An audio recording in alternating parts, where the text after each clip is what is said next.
Senhor Embaixador Martin Ney, Excelência, Senhor Vice-Reitor da Universidade Católica Portuguesa, Professor Luís Gustavo Martins, distintos membros do painel, distintos convidados, senhoras e senhores, caros amigos.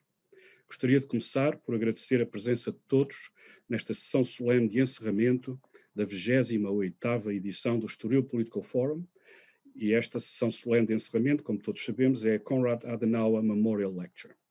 Um agradecimento muito especial e muito enfático ao Sr. Embaixador da Alemanha, Sua Excelência Martin Ney. Muito obrigado, Sr. Embaixador. Pedi agora a vossa compreensão para usar a língua inglesa de forma a comunicar diretamente com os nossos convidados estrangeiros. Now to our English-speaking participants and friends, ladies and gentlemen, welcome to the closing session, the Konrad Adenauer Memorial Lecture of the 28th edition of the International Annual Meeting in Political Studies, now also called, as you know, the Estoril Political Forum. We are indeed delighted to let you know that you are participating at Portugal's largest annual meeting in political studies. And yes, indeed, almost 28 years ago have now passed since we had our first meeting in the Arrábida convent in September 1993. We were then, by the way, fewer than 20 participants. And I'm delighted to let you know that we have registered 720 participants at this year's online session. If there has been a defining permanent feature of our meetings since 1993, this has certainly been our strong commitment to the idea of a university, to liberal democracy, the rule of law, free speech, free trade, and a market economy, the common ground of the European Union and of the Atlantic Alliance. This year, we have had our first online event.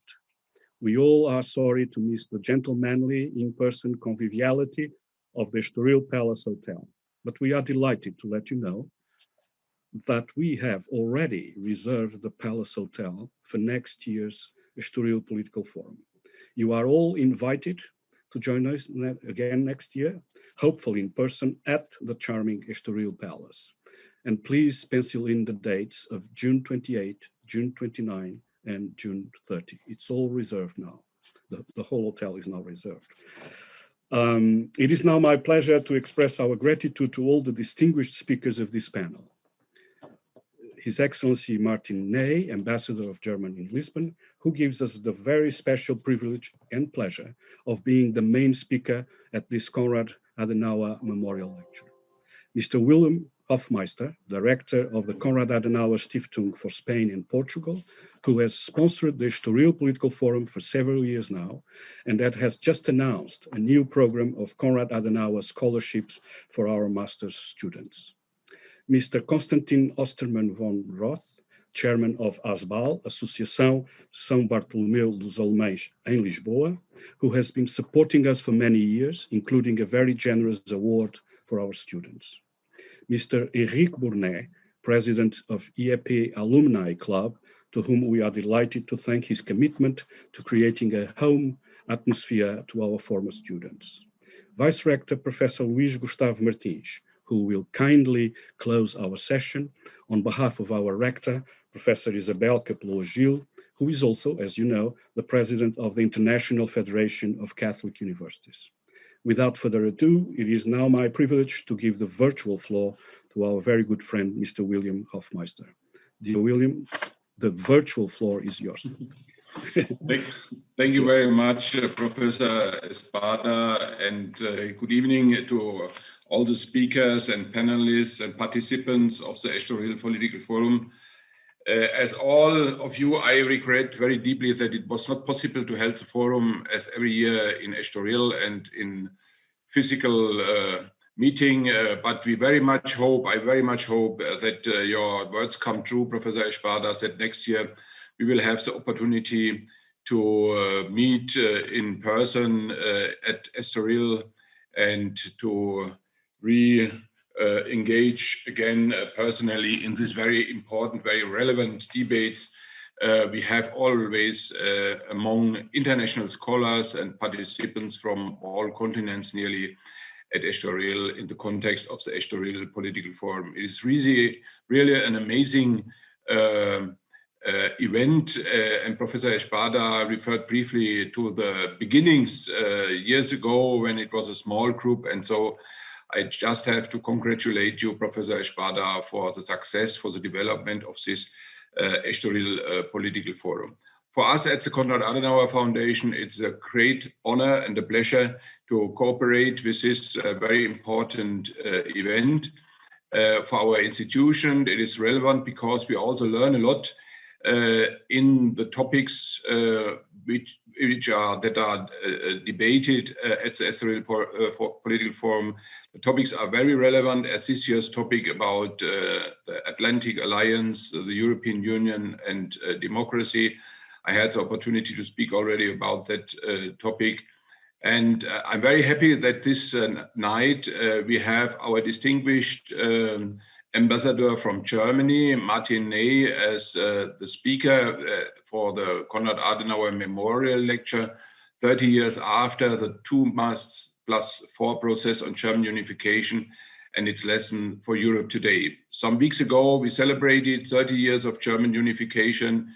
We are still a relatively young country, a young united country. It lasted a long time until we got this, we achieved the unity, and now we are happy about that.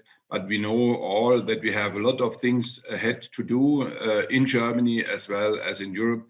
And again, I think the Estoril Political Forum is a meeting where we can get very relevant ideas and suggestions for our future endeavors.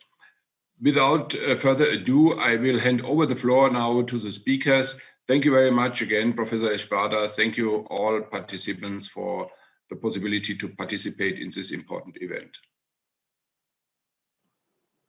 Dear Ambassador, please.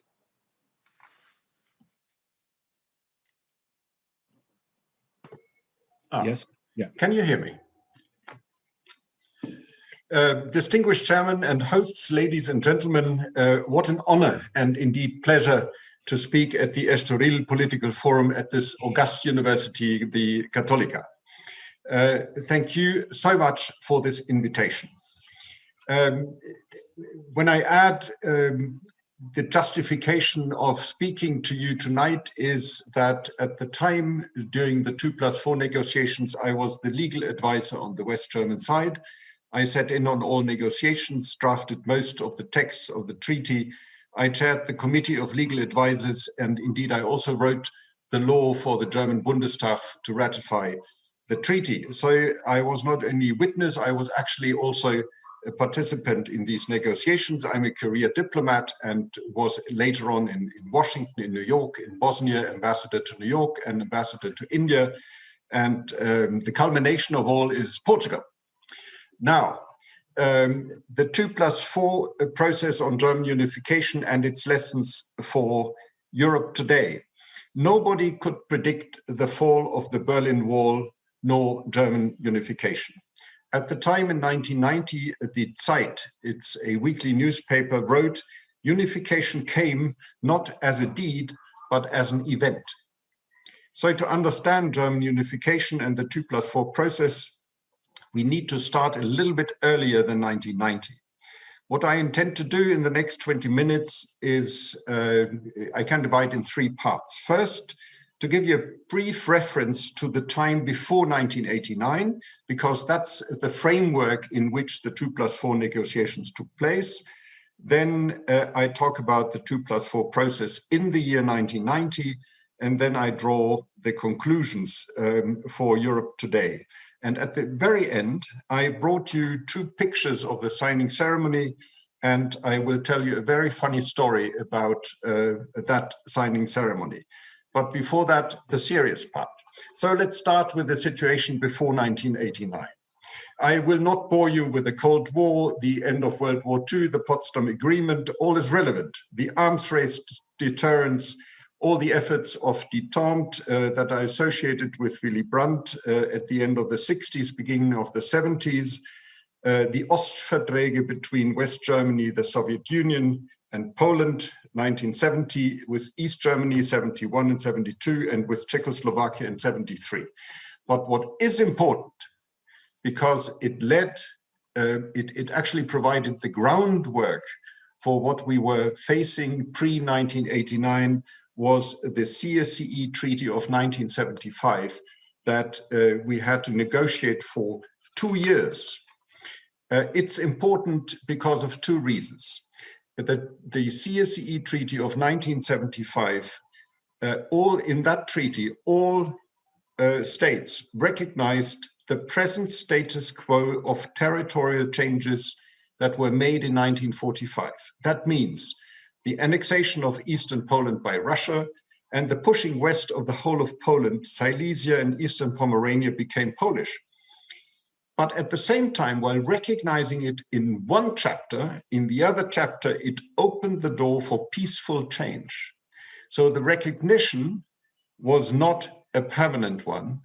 It also contained the principle of peaceful change. The other aspect of the Csce Treaty was that all participants recognized individual human rights, giving a reference point for the citizens of Central and Eastern Europe inside the Warsaw Pact to invoke their human rights vis-à-vis their own governments. And one can say that the Eastern European governments did not recognize the explosive power in the Csce document of 1975. Now, you know about the internal discontent inside Eastern Europe, including the GDR. I refer to the Solidarność under Lech Wałęsa, the strikes in Poland, but also to the effects of the treaty between the West and East Germany in 1971. It actually led to a lot of family visits and a lot of watching of West German television in East Germany, generating discontent in the population there. You all know about the church meetings in East Germany in the year before the wall came down. And increasingly, there was a questioning of the Berlin Wall calling for Reisefreiheit. Reisefreiheit, the freedom to travel, was the key word of 1989 in East Germany. I'm not saying that the fall of the Berlin Wall was the foreseeable consequence of such discontent and this development, but the whole process of pre-1989 did not happen in a political vacuum. Reisefreiheit was the key word in the night of the 9th November 1989, the fall of the Berlin Wall. Now, a lot of people don't remember this, but the fall of the Berlin Wall triggered an exodus from East Germany to West Germany. 100 to 150,000 people from East Germany were moving, not visiting, but moving permanently to West German cities per month. 100 to 150,000 per month. And obviously that situation was not tenable. So if the people come to the Deutschmark, as we said at the time, then the only way to keep them in their cities is to bring the Deutschmarks to them. So that was the logic behind the introduction of the Deutschmark in the whole of Germany, also in East Germany, punctually on the 1st of July 1990. This is the backdrop. And this is the backdrop because in parallel to this process, the 2+4 process had started. I come to my second part. The 2+4 process. Why the formula 2+4? The sovereignty of Germany was limited by the 4 powers, the allies of the Second World War. We had to get their consent in order to become a united, fully sovereign Germany. The problem there was obviously the Soviet Union. We had the full support by the US, especially Bush Sr. and Jim Baker. Not easy was France. France was hesitant because it feared competition by united Germany inside Europe. And it also felt as a guarantor of the Polish borders. And not easy was Great Britain. Thatcher was adamantly against German unification. By the way, also Andreotti. Andreotti said, I love Germany so much, I prefer to have 2 of them. So 2+4 was a formula to give Germany, the two Germanys, a say in the process and not be the subject of negotiations among the four powers. And it was actually Genscher's achievement for Germany to sit at the table when he invented that formula at the site of the CSCE Foreign Ministers meeting in Ottawa on the 11th of March 1990. So 11th of March 1990, the formula was created. At that time, I joined the team in Bonn, and we defined what our aim would be for the negotiations. We wanted a unification of West and East Germany. That is easily said, but what it meant was we did not want a reunification of Germany, because that would have comprised Eastern Prussia. A reunification of Germany, an obligation we had in the constitution at the time for every government to pursue, was a unification, a reunification of Germany in the borders of 1937, including Eastern Prussia. So what was we consciously said is we only want to unite. We don't want a reunification. It's a mistake to say so. We wanted to unify East and West Germany, and that's it. So at the same time, that meant that we would give up the Wiedervereinigungsgebot, the obligation to reunify inside our constitution. And the status of Germany in terms of security policy should be a sovereign decision of the united Germany, wherever it wanted to go, to NATO, Warsaw Pact, or neutrality. And we also defined in our aims that we wanted full sovereignty at the time of unification and not later. So these were our declared aims. The negotiation process started with the foreign ministers meeting on the 5th of May 1990 in Bonn. Now, the first phase I would call a conceptual phase, because it served to form the formation of the fundamental decisions laying the political foundation for the treaty. The key in this process was the Soviet Union, obviously, and especially Gorbachev. Initially, you had a total refusal to accept a united Germany that would belong to this dreadful NATO pact. The Soviet Union at the time, following the Brezhnev doctrine, a security concept whereby security was a function of territorial influence or of territorial domination, any membership of the united Germany in NATO would be a minus in the concept of the Brezhnev doctrine, a minus in security. So there was the security concept which made the Soviet Union reluctant. Second aspect was a historical reluctance. I tell you what Shevardnadze said to Genscher at the margins of the celebrations of independence of Namibia in March 1990 in Windhoek. Shevardnadze said, we must go through the Potsdam Agreement line by line and see where this agreement is yet to be fulfilled, because 27 million Soviet soldiers died for that agreement. That was in the head of Shevardnadze at the time. Now, Gorbachev was in a dilemma. His central aim, we must remember, was perestroika. The perestroika, a rebuilding of the Soviet political order and economy, a perfection to perfection the system of the Soviet Union. It was not to westernize the Soviet Union, but to modernize the communist Russia with a planned economy. But he knew if he wanted to succeed, he also needed the cooperation of the West.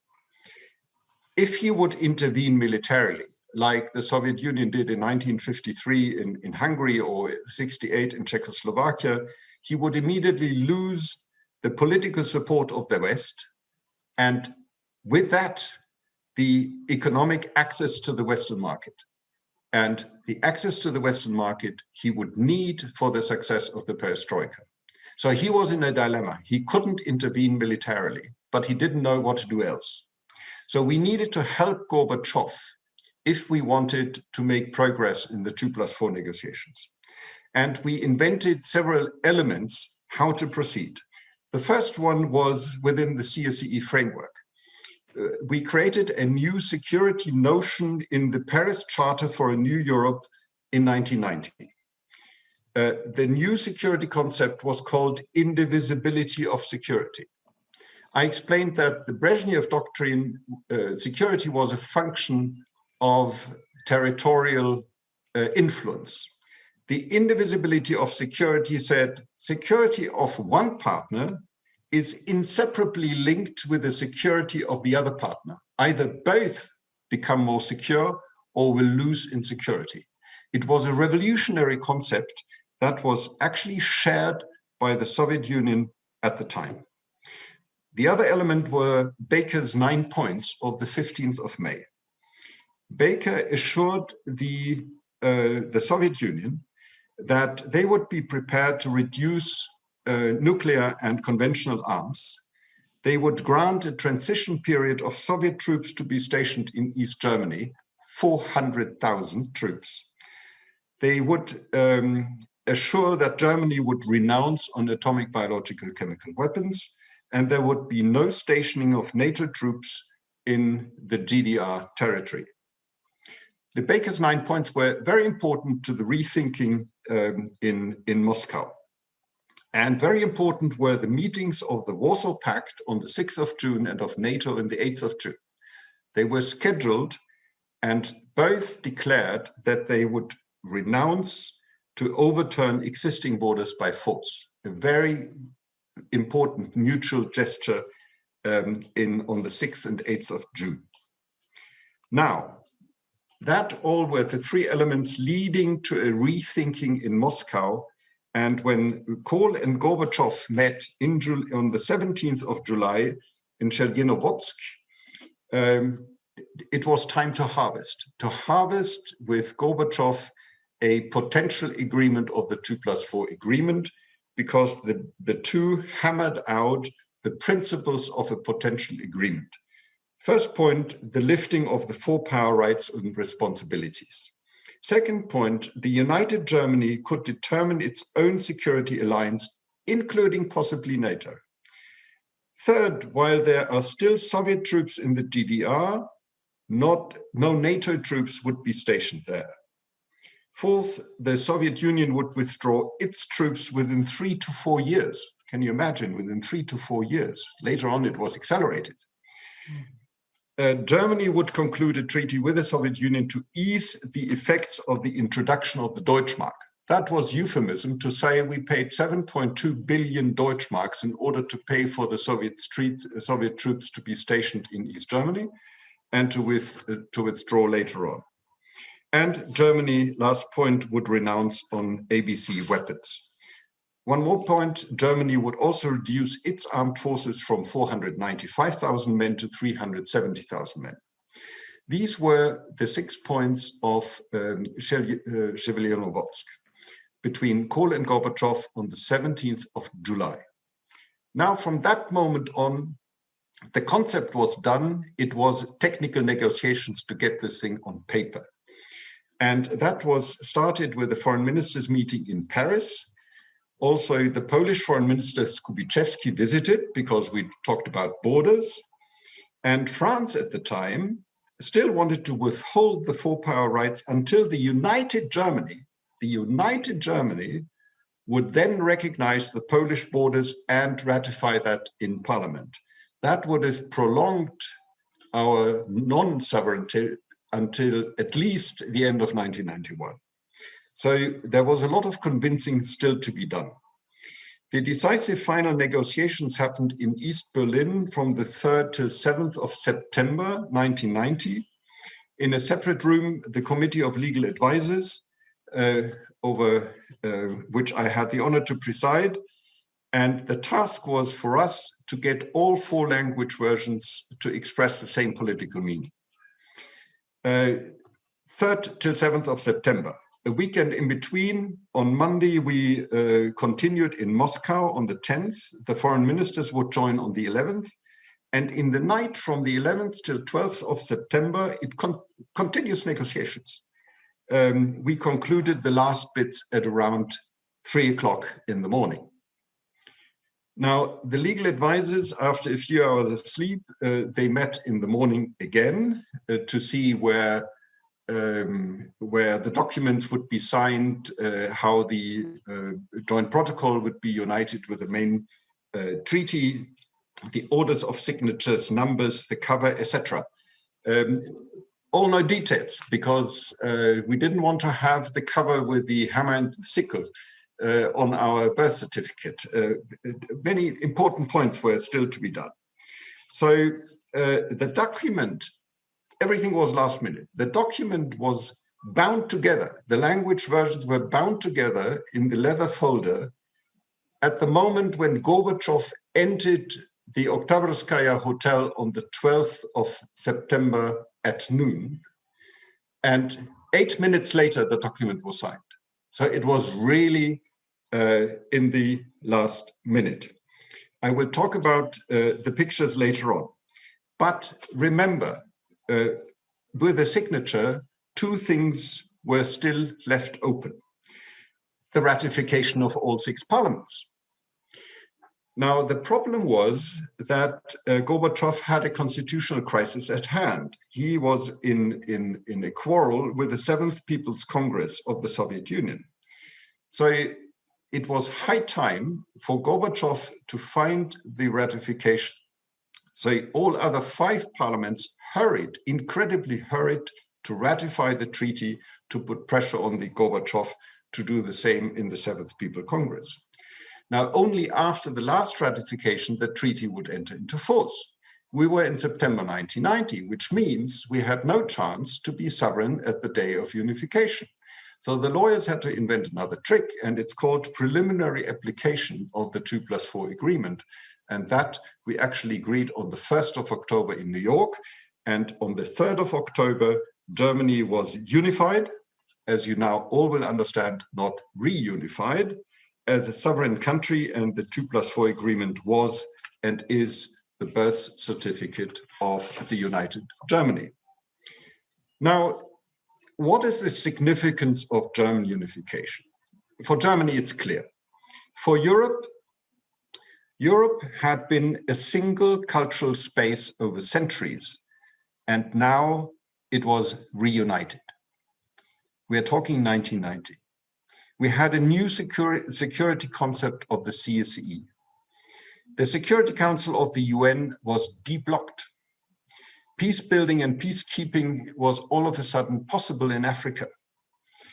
A period of disarmament in East and West followed, and freeing enormous resources.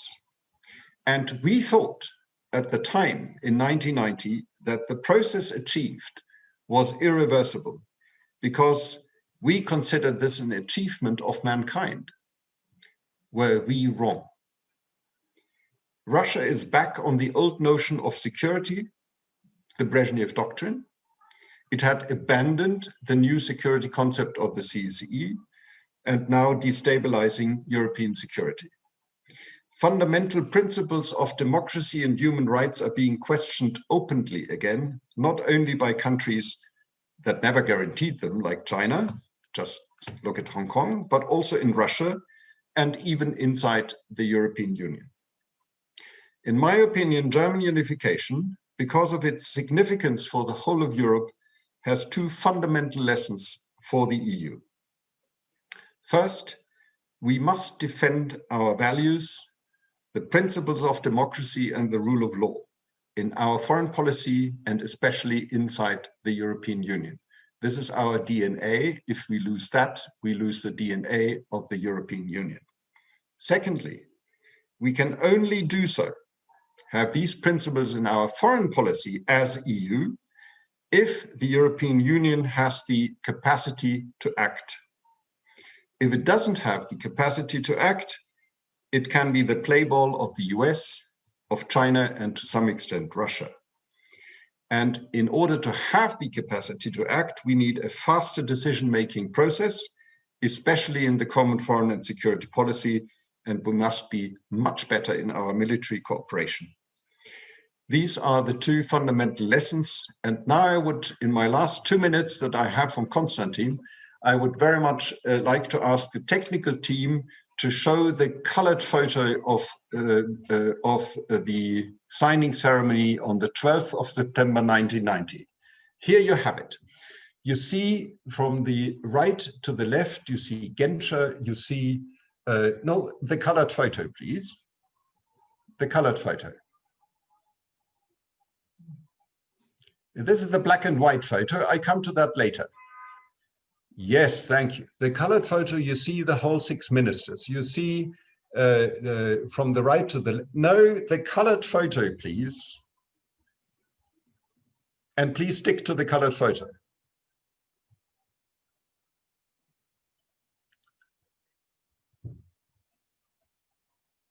It seems to be very difficult.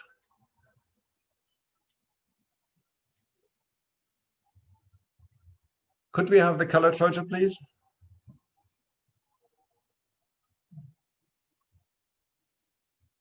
It's the one that's not black and white. The technical team is working on it. I apologize. They will, okay. As soon as possible. Thank you.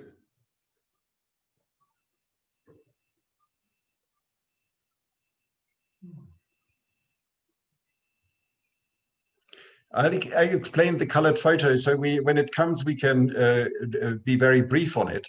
The colored photo was on the front page of every single newspaper.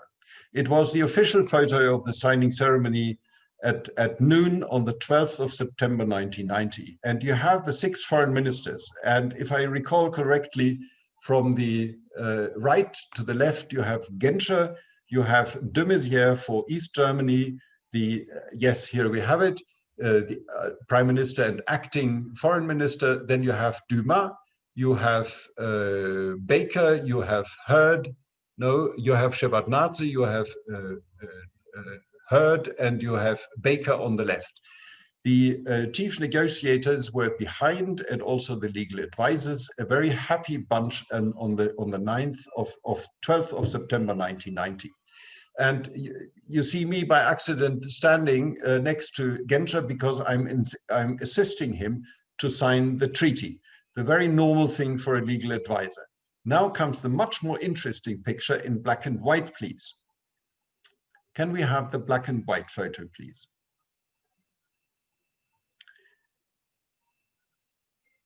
On the black and white photo, I start describing it. Here we are. Yes. I'm assisting, quite surprisingly, not Genscher, who had just signed, but I'm assisting de Maizière, the Prime Minister and acting Foreign Minister of the DDR. Now, in diplomatic terms, you never, ever get assistance from anybody in your own delegation. Now, this is a no-no, what happened. What has happened? You see Genscher, he has just signed. He looks at the distance and tells himself, I have written history. In his mind, he is no longer present. Now, he handed the treaty over, closed it, and handed it over to de Maizière, and de Maizière had it in front of him and needed help where to sign. Now, his legal advisor, with a beard behind him, his legal advisor couldn't help because he had gone to bed. He had not stayed up and negotiated during the night, so he had no idea for the Prime Minister to sign. So Dieter Kastrup, with the white hair in the back, in the right, told me, "Nein, helfen Sie." So I said to the legal advisor, would you excuse me? And I helped de Maizière to sign. Now, what does it mean? By signing the 2+4 agreement, the DDR vanished from the globe. The irony of history is we had to show the DDR where to sign the dotted line in order to disappear from the surface of the world. And look at Dieter Kastrup's, the gentleman with the white in the back. He understood the irony of history and could not wipe off the grin of his face. Look at Genscher. Genscher was not present. He had just written history. He did not see it. You see the professional Dumas, the foreign minister who went to ENA, a perfectionist. He had no understanding that a foreign minister would not know where to sign. And when you look in the back in Gorbachev was also absent. He hadn't written history like Genscher did, but Gorbachev was in the middle of the constitutional crisis. And in this one photo, you see so much coincidence and an anecdote of the signing of the 2+4 agreement. Thank you very much. Dear Ambassador, thank you very much indeed for this excellent presentation, which gave us much food for thought, and for this final remarks with the pictures. I'm sorry about the technical difficulties about the pictures, but it all worked well at the end. Thank you indeed very much.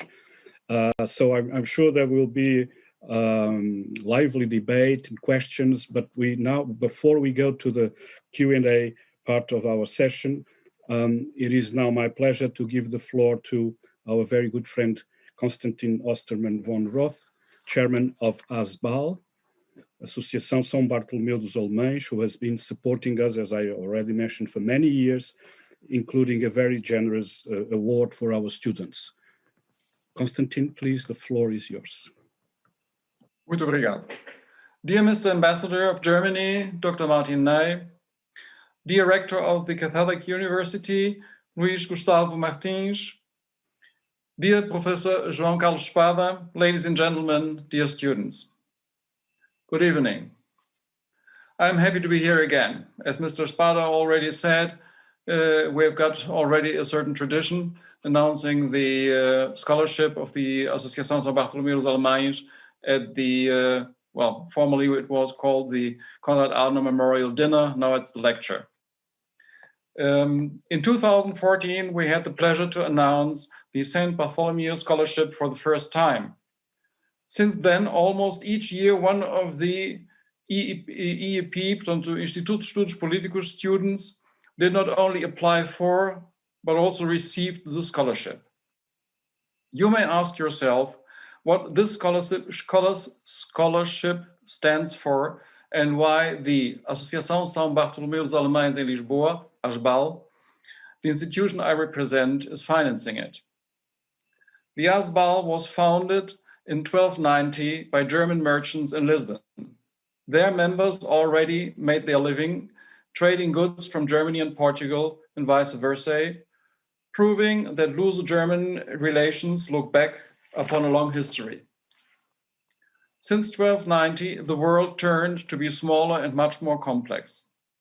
Today, in an even more complex and challenging world, divided in major geopolitical regions with hegemonic aspirations, strong economic and political allies are indispensable. This implies common policies, for instance, in the European community, in order not to lose economic and political weight and to be able to defend our European values. From our point of view, mutual understanding is the condition for creating a strong European identity, again, premise for common policies. Our scholarship intends to deepen the mutual understanding between Portugal and Germany in order to promote the European integration process. It will be awarded to a master or doctoral thesis analyzing an issue from a Portuguese and German point of view. Therefore, the scholarship wants to motivate Portuguese students to study in loco the German reality, covering upon proof the expenses related with traveling, accommodation, boarding, and possible tuition fees up to 4,000 euros. On behalf of the ASBAL, I wish you good luck for your study and would be happy if you would join us in our initiative applying for the scholarship. Thank you very much. I wish you a nice evening and success in your study. Thank you. Thank you very much indeed for a very nice presentation and for the support you have been giving us. I was recalling that a couple of years ago, I attended this great, lovely dinner that ASBAL promoted to celebrate 700 something anniversary of its foundation, right? 700 exactly, how much it was? 725 years. Yeah, good Lord, yes, 725 years. It was a lovely event. where I could also express our gratitude for your support. It's a great privilege and great honor for us. Thank you. Privilege is ours. Thank you. Thank you. I think the next speaker is our very good friend Enrique Bournet, who is the chairman of the IEP, Institute for Political Studies Alumni Club, or Alumni Club, maybe we should say Alumni Club. But the Americans say alumni, but being a Latin language, we perhaps could say alumni. Anyway, you can say alumni or alumni. Enrique, please, you have the floor. Thank you very much, Professor. And thank you so much, Ambassador, for this presentation. And quickly, on behalf of the Alumni Club, let's use the Latin version. I would just say, well, actually, the Alumni Club, or put it the other way around, this surreal virtual version reminds a little bit the Alumni Club, because it reminds us of what we miss and why we like it so much. It's good, but it's not as good. It's the same thing with the Alumni Club. It's good. It's not as good as being at the Catholic University as a student, but it's a reminder and it's an opportunity to keep in touch with the people we've met and whom we've conversed, we've talked, we've worked, we've discussed throughout the years. That's the goal of the Alumni Club. This year, we weren't able to do our program. Hopefully next year we'll do it. That wonderful weekend in Arrábida, where it all started, and where we go back, and hopefully we'll do it again. So, but there is this similarity, and that's why I would also tell students and former students, the ones that already finished this year, or the ones that will finish in the future, to join the Alumni Club so that you can keep on coming back, even if not to the full program, to the whole thing, at least you get a flavor, and that's a little bit the idea. Otherwise, and just the last mention to say, Ambassador, addressing you all from Brussels, where I am now, it is of utmost importance, the story that you just told and the memories you've shared. This Europe wouldn't be, we may discuss whatever we want about Europe, but suddenly it is a much better place because of those days and those negotiations, and that's for sure. So I think you should be very proud. We should all be very proud, but I'm sure you are of the role you've played, and thank you so much.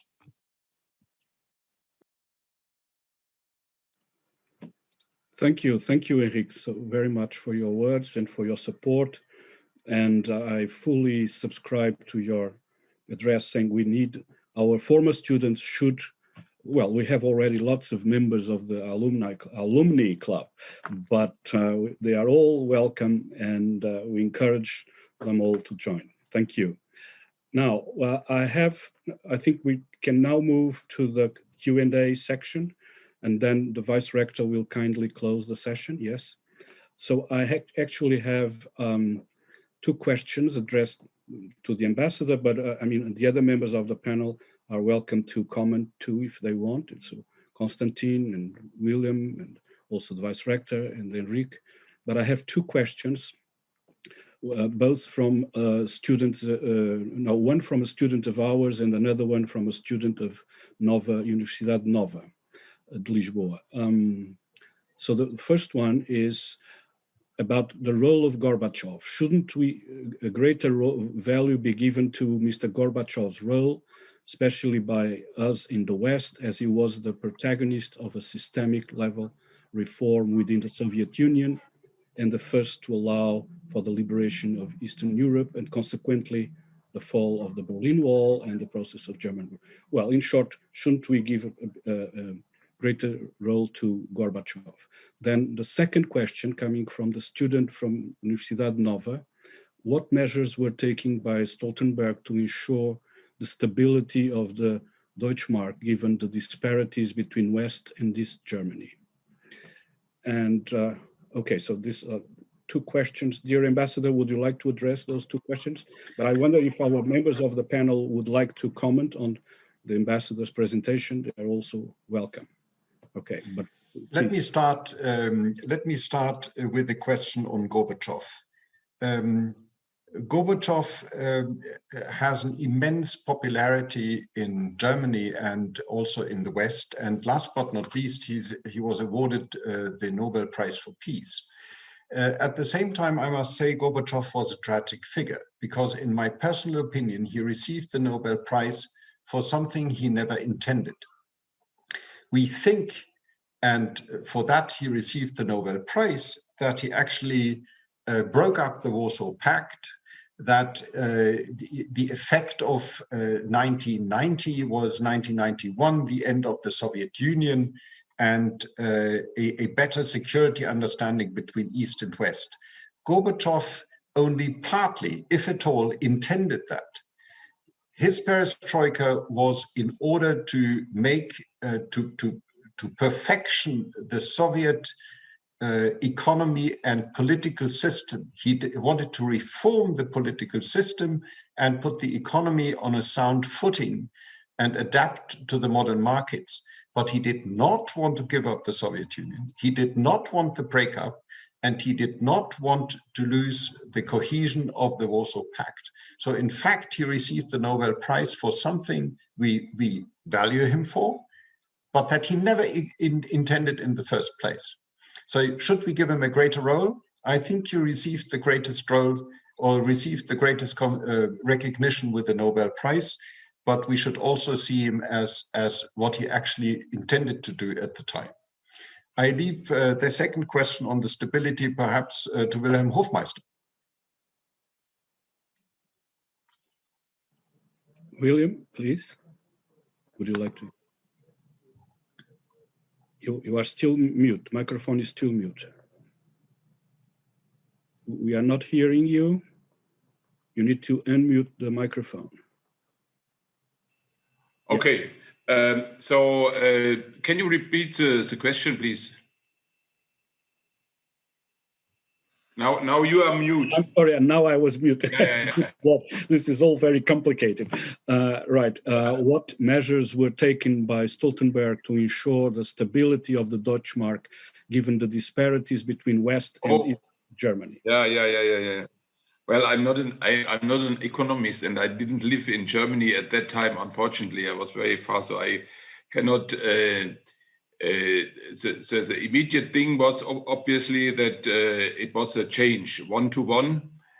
One Eastmark was changed by 1 to 1 Westmark, and of course this was not correspondent to the real value of the currencies of the East German currency, but as the ambassador has explained already, it was a political measure at the end of the day to stop the migration from Eastern Germans to West Germany, though they had to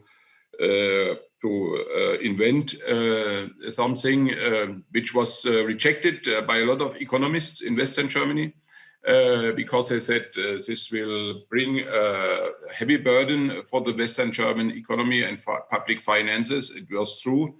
But this was the political price, or it was the economic price we had to pay, and we are still paying in a certain way for German unification. Thank you. Thank you very much. Dear Ambassador, would you like to add something to our friend's comments? Absolutely. I mean, I can only concur with Wilhelm Hofmeister. It was absolutely unthinkable to offer any other exchange rate than 1-to-1 for the East German citizens. Anything else would have not stepped their migration, I could say, from East to West. Every economist at the time said it is grossly disproportionate, but we had to do it. And the only, at the same time, it was sort of helping, giving buying power to the population of 18 million in East Germany. And we must not forget at the time, there is no textbook version on how to incorporate an 18 million planned economy into a market economy.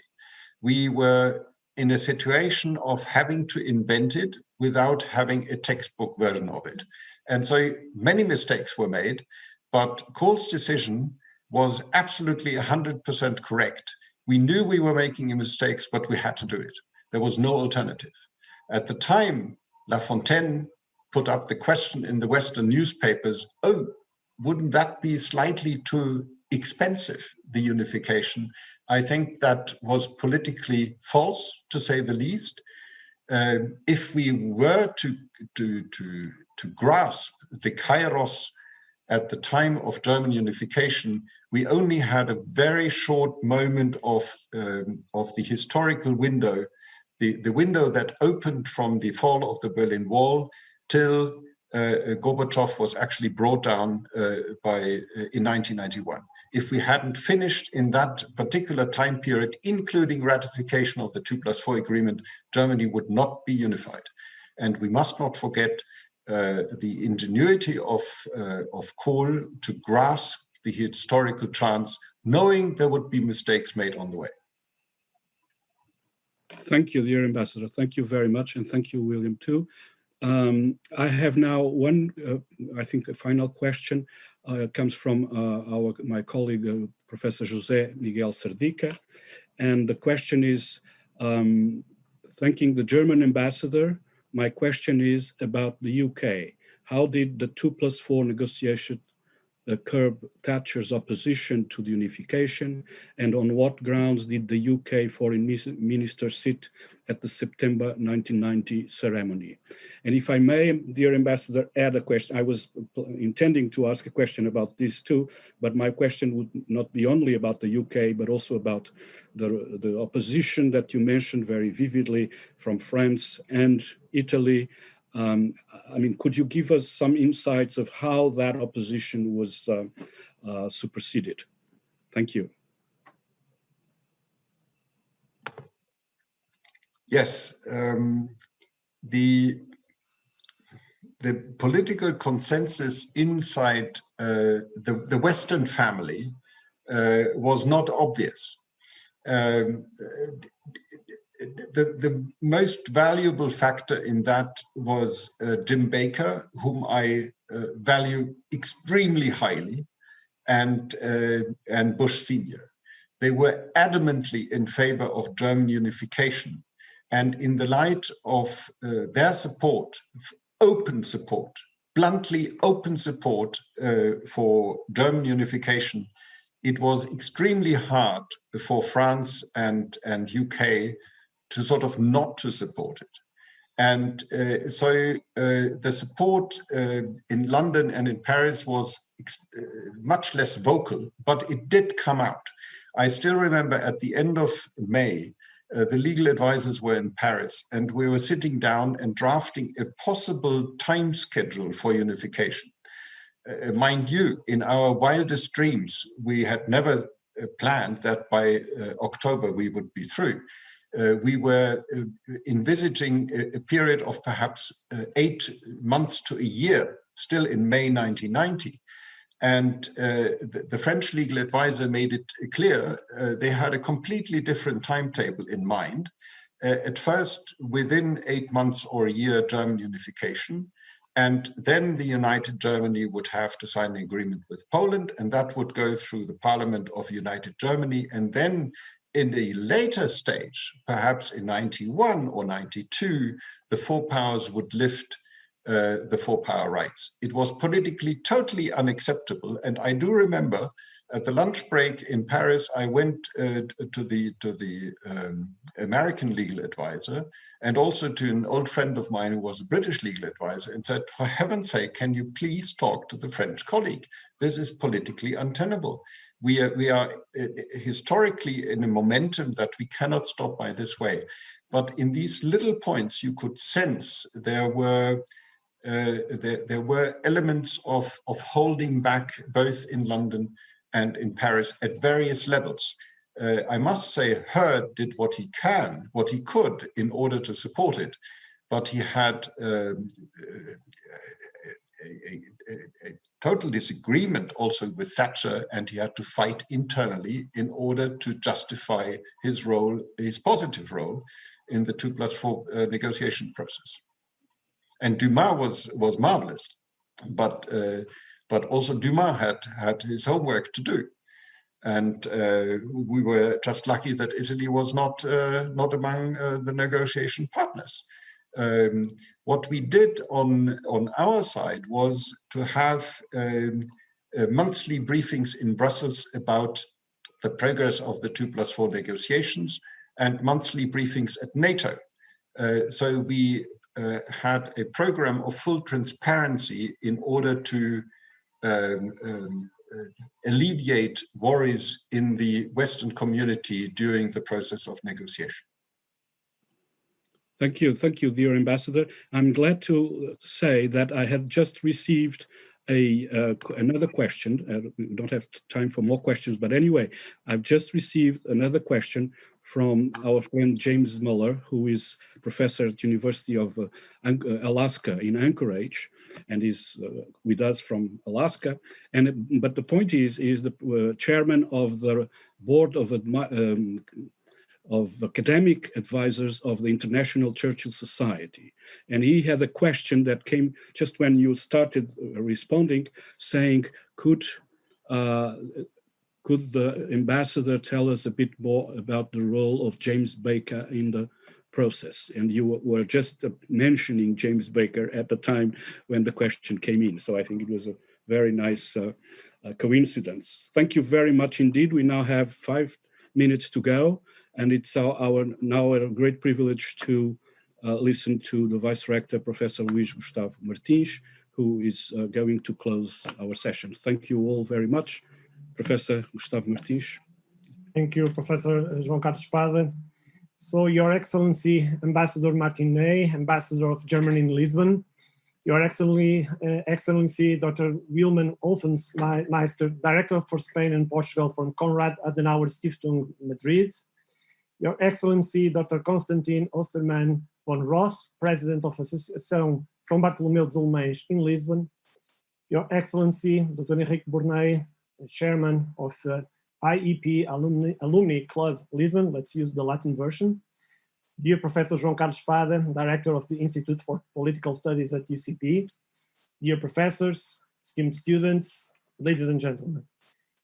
It's a great honor to represent in this ceremony the Rector of Universidade Católica Portuguesa, Professor Isabel Capello Gil, who asked me to transmit on her behalf her greetings and greatest esteem to all the participants of the 28th edition of the Estoril Political Forum, which, due to the challenging times resulting from the pandemic crisis that affect the entire world, is in 2020 organized as an online event. This by any means lessens the importance and dignity of such a seminal international meeting. Rather, the current worldwide sanitary crisis poses new and real challenges to established and aspiring liberal democracies and potentiate the risks of new authoritarian movements and regimes who have historically sought such unsettling times as opportunities to thrive. Therefore, the choice for the topic of the 2020 edition of the Estoril Political Forum could have not been more relevant and prevalent. I would like to thank all the distinguished speakers and participants in this year's edition of the Estoril Political Forum and congratulate Professor João Carlos Espada, as well as the teams from the Estoril Political Forum and from the Institute for Political Studies for yet another successful edition, which cements the positioning of the Institute as an indispensable reference in political science studies in our country and internationally, adding with its enormous prestige to the notoriety of and reputation of the Universidade Católica Portuguesa itself. To conclude, I greet all the students, professors, and collaborators of the Institute for Political Studies and wish them all the best in the current academic year that has just started. I must say more in a personal note that I was delighted to hear and to learn from the first person experience from Ambassador Martin Ney in such an important landmark in the history of Europe and in the world. It was wonderful to learn all the little details that went into such a complex negotiation, and that sets the example for the troubling times that Europe and the world are going through today. So my best wishes to all. Thank you, Mr. Ambassador. Thank you all, and thank you for your attention. Thank you, dear Vice Rector. This was very kind of you. And we like to say that at IEP, we start on time, we end on time. And in fact, we are going to end on time. We still have 1 minute, and I would like to take this opportunity to thank you all again for being with us. Very special word of thanks to the Ambassador. And by the way, subscribing to the views presented by our Vice Rector, I would like to invite you to, if you could send us your excellent presentation, we would be delighted to publish it in our journal, Nova Cidadania. Professor Esparza, if I may, I refer to the publication of the Max Planck Institute for International Law in Heidelberg. In their review of 2015, you will find the publication, at least in German. I'm very sorry. Yes, but I'd be delighted to publish it in Portuguese if you give us a permission. Okay. Thank you for the offer. Thank you very much. And we are now closing. It's 7:30. Thank you very much indeed. Great pleasure. Thank you so much. Thank you. Thank you all. Thank you so much. It was a pleasure.